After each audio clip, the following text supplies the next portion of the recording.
7 दिसंबर 1941, 7 दिसंबर 1941।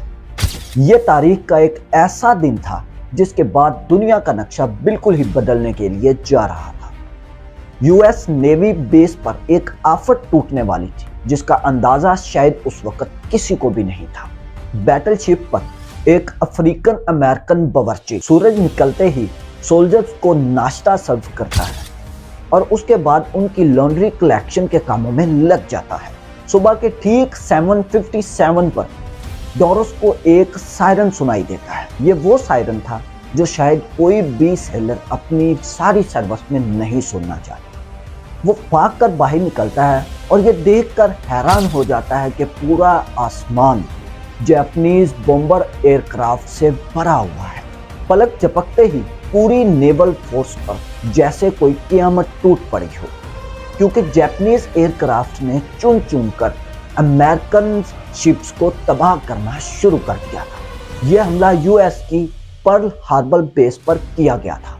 और नाज़रीन कराम, आज की इस वीडियो में हम जानेंगे कि जापान ने अमेरिका जैसे इतने बड़े मुल्क पर हमला करने की जसारत कैसे की थी। डॉरस मिलर जैसे एक बावर्ची को अमेरिका आर्मी का सबसे बड़ा अवार्ड भी क्यों दिया गया था, और अमेरिका ने जापान पर न्यूक्लियर हमला क्यों किया था। अस्सलामुअलैकुम, मैं हूं वासिफ अली और आप देख रहे हैं यूट्यूब चैनल। जिस भी दोस्त ने मेरे चैनल को सब्सक्राइब नहीं किया उससे गुजारिश है कि वो मेरे चैनल को सब्सक्राइब कर ले ताकि मेरी न्यू आने वाली वीडियोस आप तक सबसे पहले पहुंच सके। तो चलिए इस वीडियो को भी हम स्टार्ट करते हैं। नाज़रीन कराम, हमारी इस इंटरेस्टिंग कहानी की शुरुआत 1941 से शुरू होती है, जब अमेरिका ने चाइना को बचाने के लिए अपना सब कुछ दांव पर लगा दिया था। जी नाज़रीन कराम, वही चाइना जिसके बारे में आज 2023 में अमेरिका खुलकर बात करता है। हुआ कुछ यूं था कि वर्ल्ड वार 2 को शुरू हुए अभी 3 साल गुजर चुके थे, जिसमें एक साइड पर तो जर्मनी और इटली थे और जबकि दूसरी साइड पर ब्रिटेन, नीदरलैंड और फ्रांस थे। और इस जंग में अमेरिका का कोई किरदार नहीं था। अमेरिका बिल्कुल भी न्यूट्रल था, क्योंकि वर्ल्ड वार 1 में हुए जाने वाले नुकसान की वजह से अमेरिका अब एशिया और यूरोप की जंग में बिल्कुल भी हिस्सा नहीं लेना चाहता था। मगर एक मुल्क था जो अमेरिका को मुसलसल सताए जा रहा था, और वो था जापान। जापान के पास नेचुरल रिसोर्स कम होने की वजह से वो अपने आसपास के मुल्कों पर धड़ाधड़ कब्जा जमा रहा था ताकि वो अपनी नेचुरल रिसोर्सेज की डिमांड को पूरा कर सके। कोरिया, ताइवान और चाइना के बड़े हिस्सों पर जापान अपना कब्जा जमा चुका था। पैसिफिक ओशन में जापान के करीब फिलिपीन, मलेशिया और इंडोनेशिया पर भी जापान की नज़र थी।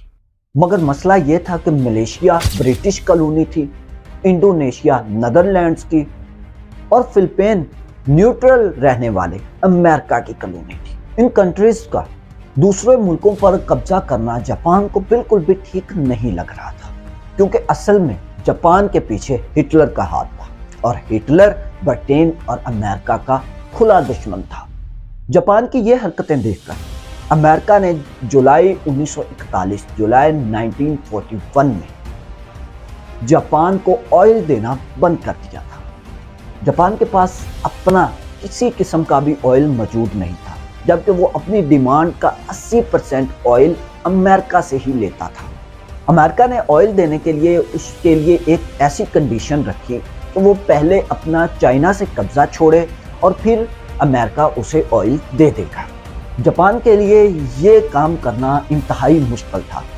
एक तरफ अगर वो चाइना से अपना कब्जा छोड़ भी देता तो दुनिया ये कहती कि हिटलर की सपोर्ट होने के बावजूद जापान ने अमेरिका के आगे अपने घुटनों को टेक दिया है।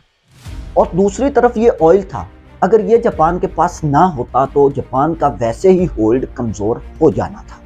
तो इसलिए जापान ने ऐलान किया कि वो चाइना से अपने फौजियों को वापस नहीं बुलाएगा और अंदर ही अंदर ये प्लान किया कि वो ऑयल के लिए इंडोनेशिया पर हमला कर देगा। लेकिन ये काम भी इतना आसान नहीं था। जैसा कि नाज़रीन कराम, हम पहले ही जान चुके हैं कि इंडोनेशिया उस वक्त नीदरलैंड्स की कॉलोनी थी और वहां तक पहुंचने के लिए ये लाजिम था कि पहले फिलीपींस पर हमला किया जाए और वहां पर कब्जा जमाया जाए, जो कि उस वक्त यूनाइटेड स्टेट अमेरिका की कॉलोनी थी। जापान को यह अच्छे तरीके से मालूम था कि अगर वो फिलीपींस पर हमला करते हैं तो उनकी जवाबी कार्रवाई वही पैसिफिक ओशन में मौजूद American naval force Pearl Harbor के जरिए की जा सकती है। क्योंकि जापान के पास ऑयल के रिजर्व्स बड़ी तेजी के साथ कम हो रहे और हमला करने के सिवा उनके पास कोई और दूसरा चारा भी मौजूद नहीं। अब उन्होंने फैसला किया कि वो फिलीपींस पर नहीं, पहले पर्ल हार्बर पर हमला करते हैं। जापानीज चीफ ने यह फैसला किया कि वो बड़े चुपके और सीक्रेटली अमेरिका की पर्ल हार्बर बेस पर हमला करते थे ताकि उसके बाद बआसानी तरीके से जापान फिलीपींस पर हमला कर सके। जापान ने चुपके से पर्ल हार्बर पर हमला करने की तैयारी शुरू कर दी, जिनमें उनकी 2 बैटलशिप, 39 सबमरीन्स, 30 डिस्ट्रॉयर्स और हैरत अंगेज तौर पर 414 बॉम्बर्स एयरक्राफ्ट भी मौजूद थे। इन एयरक्राफ्ट को 6 एयरक्राफ्ट कैरियर्स के जरिए पर्ल हार्बर की तरफ रवाना किया गया। दूसरी तरफ अगर अमेरिकन पर्ल हार्बर बेस की तरफ देखा जाए तो उनके पास 8 बैटलशिप्स, 59 एंटी एयरक्राफ्ट शिप, 4 सबमरीन्स और 390 एयरक्राफ्ट मौजूद थे। देखा जाए तो अमेरिका के पास जापान के इस हमले को नाकाम बनाने के लिए काफ़ी अच्छी फोर्स मौजूद थी, लेकिन इसके लिए यह भी ज़रूरी था कि अमेरिका को इससे पहले उस हमले की खबर मिल जाती, क्योंकि जापान इस सारे हमले को सीक्रेट रखना चाहता था। इसलिए जापानीज कमांडर ने यह कमांड दी थी कि कोई भी हमले से पहले वायरलेस नहीं करेगा। जापान पर हमला करने वाली फोर्स जापान से निकलकर 4000 किलोमीटर का सफर करके अब पर्ल हार्बर से 370 किलोमीटर दूर थी। यही वो जगह थी जहां पर एयरक्राफ्ट को हमला करवाने के लिए टेक ऑफ करवाया गया था। यह वर्ल्ड वॉर 2 का सबसे बड़ा हमला होने के लिए जा रहा था, जिसमें अमेरिका अभी तक कहीं भी शामिल नहीं हुआ था। 7 दिसंबर 1941, 7 दिसंबर 1941 को सुबह के 7:57 पर जापानीज एयरक्राफ्ट 350 बॉम्बर एयरक्राफ्ट ने नेवल एयरबेस पर चारों तरफ से हमला शुरू कर दिया था। अमेरिकन जो इस हमले से बिल्कुल भी लाइलम थे, उनके ऊपर तो जैसे क़यामत टूट पड़ी थी। जापानीज एयरक्राफ्ट के पहले ग्रुप ने नेवल एयरबेस पर गोलों की बरसात करती थी। 45 मिनट तक ये पर्ल हार्बर नेवल बेस पर गोलों की बरसात करते रहे थे। पहले तो यह लगा कि अब ये हमला खत्म हो गया है, लेकिन 10 मिनटों के बाद एक और ग्रुप आया और नेवल बेस की जो बची कुची चीजें थी उनको भी तबाह करके चले गए थे। पूरे 1 घंटे और 15 मिनट तक ये हमला जारी रहा था और जिसमें पूरे तरीके से जापान का पलड़ा भारी रहा था। अमेरिका की 20 वेसल्स, 8 बैटलशिप्स और 300 प्लेन्स को खड़े खड़े ही तबाह बर्बाद कर दिया गया था। जमीन को आग और आसमान को काले धुएं के बादलों ने छुपा दिया था। इसी दौरान अमेरिका की एक बैटलशिप में अफ्रीकन अमेरिकन बावर्ची डेविड मिलर भी था। आपको याद होना चाहिए, इसका जिक्र हमने वीडियो के स्टार्ट में भी किया। लॉन्ड्री कलेक्शन के दौरान मिलर को एक साइलेंस सुनाई देता है। साइलेंस सुनकर जब वो बाहर आता है तो वो देखता है कि एक जापानीज एयरक्राफ्ट का बॉम्ब उनकी शिप में आ लगा है। वो तभी कुछ करता कि वो बॉम्ब फट गया और जब वो देखता है उसकी शिप का जो कैप्टन है वो शदीद जख्मी हो चुका था। डॉरस मिलर ने खुद अकेले जितने जख्मी दिखाई दिए उनको सेफ जगह पर ले गया और खुद एंटी एयरक्राफ्ट गन के सामने खड़ा हो गया था। मिलर ने बगैर किसी ट्रेनिंग के 6 जापानीज तैयारों को मार गिराया था और इस पूरे हमले में जापान ने टोटल 29 एयरक्राफ्ट को खोया था। डॉरस मिलर पहला अफ्रीकन अमेरिकन शख्स था जिसको बाद में क्रॉस मेडल दिया गया था। ये अवार्ड यूएस नेवी का सबसे बड़ा और यूनाइटेड स्टेट में मेडल ऑफ ऑनर के बाद दूसरा बड़ा अवार्ड माना जाता है।